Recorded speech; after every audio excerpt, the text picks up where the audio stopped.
खलीफा हारून रशीद है, मामूली खलीफा नहीं है। तारीख इस्लाम का वो ताकतवर हुक्मरान जिसकी सल्तनत में कभी कोई यूरोप का गुंडा जरा सी आंख उठाकर नहीं देख सका। वो अपने दौर के सबसे बड़े इमाम कसई रहमतुल्लाह अलैह के पास गए कि मेरा बेटा है मामून अल रशीद, इसको पढ़ानी है हदीस, आप आ जाएं अगर महल तक। उस्ताद साहब भी अल्लाह के वली थे, कहने लगे ये कैसे हो सकता है कि रसूलुल्लाह की हदीस पढ़ानी हो और मैं तुम्हारे घर पढ़ाने जाऊं और तुम्हारा बच्चा आराम से वहां तख्त पर बैठा रहे। नहीं, अगर पढ़ना होगा तो यहां मेरे पास आना होगा। तो बादशाह ने कहा अच्छा तो आप आएंगे नहीं? कहते बिल्कुल नहीं आऊंगा। तो उस्ताद की बात मान ली बादशाह ने। फिर बादशाह ने दूसरी बात की कि उस्ताद मोहतरम, अगर आप मेरे बच्चे को पहले पढ़ा के जल्दी फारिग कर दिया करें तो ये जल्दी वापस आ जाएगा। और भी चीजें सीखनी होती हैं और भी इसको फौजी तरबियत लेनी होती है, बाकी उस्तादों के पास भी जाना होता है। उस्ताद जी फिर अड़ गए, कहने लगा सुनो, जो पहले आता है मैं उसका सबक पहले सुनता हूं, अगर देर से आएगा तो देर से सुनूंगा, तुम्हारी ये शर्त मानी नहीं जाएगी।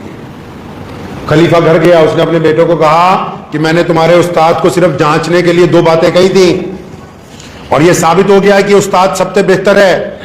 बेटा पढ़ने जाओ इनके पास। अब बेटा पढ़ना शुरू हो गया उनके पास। तो जहां मदरसा था, जिस मस्जिद में वहां पढ़ाई होती थी, वहां जो वजू खाना बना हुआ था, तो एक दिन खलीफा हारून रशीद गुजर रहा था अपने सवारों के साथ। तो हजरत इमाम कसई रहमतुल्लाह अलैह वजू कर रहे थे और शहजादा पानी डाल रहा था लोटे से वजू का। आज तो ये छोटे छोटे जो कई चैनल बन गए ना, कई बच्चों को स्कूल में कोई खिदमत करते हुए देख लें, ववेला मचाएंगे, ओए बच्चों ने स्कूल के अंदर झाड़ू लगा दिया, बच्चों ने स्कूल के अंदर दीवारें साफ कर दी, तूफान हो जाएगा। और यहां शागिर्द लोटा लेके पानी डाल रहा है। शागिर्द भी कौन? वली अहद है। ऐसे बादशाह का बेटा जिसके नीचे दुनिया के 52 मुल्क हैं, ऐसे बादशाह का बेटा जो खुद पहुंचा हुआ आलिम दीन है, जिसके दरबार में बड़े बड़े मुहद्दिस, बड़े बड़े शेख, बड़े बड़े अपने दौर के मुजद्दिद आके बैठते हैं।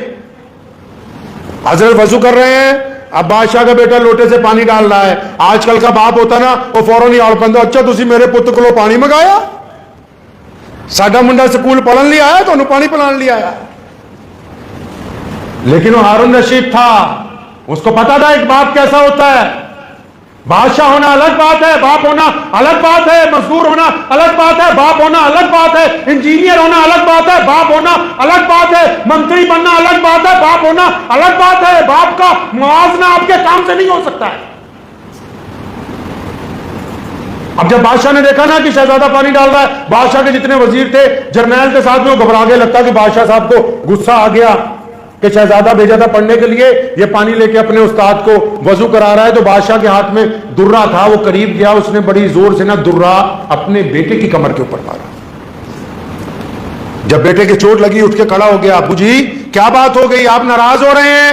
और फरमाया बेटा तुझे तमीज ही कोई नहीं, तू पानी डाल रहा है, तेरा उस्ताद वजू कर रहा है, तेरा उस्ताद पैर धो रहा है, अरे एक हाथ से पानी डाल, दूसरे हाथ से अपने उस्ताद के पैर की उंगलियों को मलो।